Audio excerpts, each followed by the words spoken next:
Magandang araw sa lahat, welcome po ulit dito sa atin channel ang Showpol.ph. Maraming salamat sa lahat ng nag-subscribe indeed.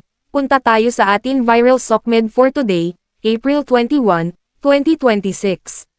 Lilipad si DOJ Chief Vida patungong Czech Republic upang ibalik si Zoldyco sa bansa at ang paliwanag ni PCO Claire Castro sa press briefing kasama ang MPC or Malacanang Press Corps. Good afternoon, Yusek. Yesterday po, former presidential spokesperson Harry Roque issued a statement questioning the pronouncements of the president regarding Zaldico, saying na hindi naman daw totoo na naaresto o hindi nakadetain si Zaldico ngayon, but rather ay nagkaroon lang ng intervention with the Czech police. Ano po ang masasabi ng palasyo? Ang Pangulo po ay nagsalita na.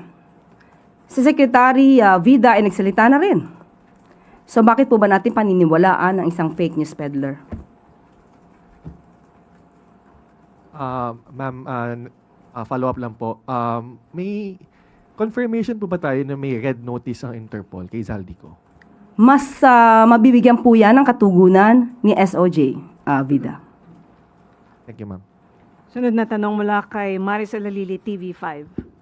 Magandang hapon po, Yusek. Yusek, may we have more details about Zaldico? Saan po siya nakasakay nung mahuli siya ng Czech Republic? Sino yung sinasabing isang lalaki na kasama niya? Was it a random check? Unang-una po, ang binigyan po ng authority na magsalita patungkol po dyan ay si Secretary Vida.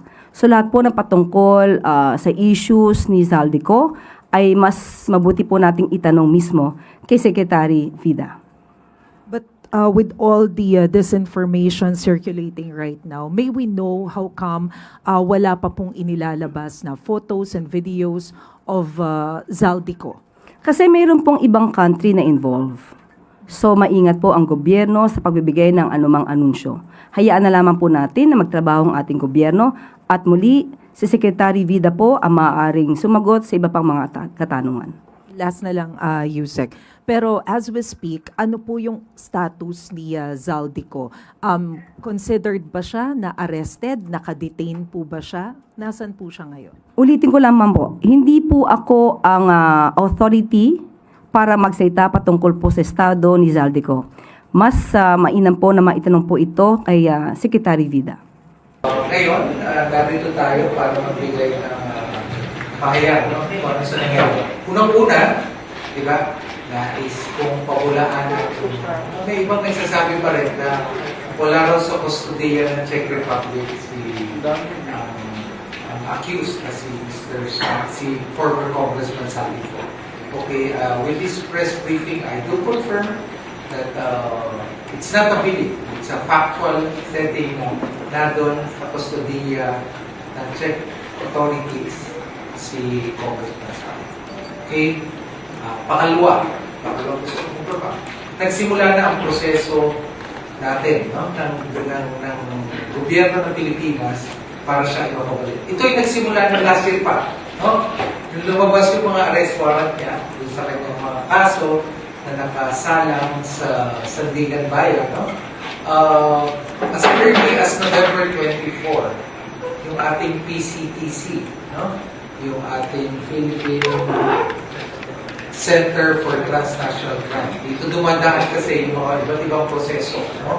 Para mapabalik yung mga nananaguan sa ibang lugar o sa ibang bansa. Meron na silang inisyatibo para kuhanin yung mapabalik si ang akusado na si former Congressman Zaldico. Pero sa ngayon, base sa impormasyon na meron ng inyong lingkod, wala pong available information na magsasabi na siya ay Portuguese.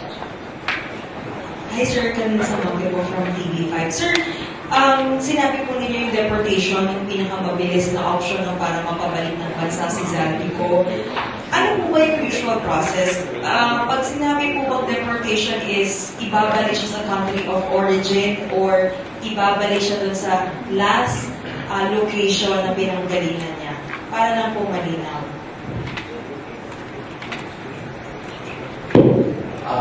Yan nga sa mga bagay na yan.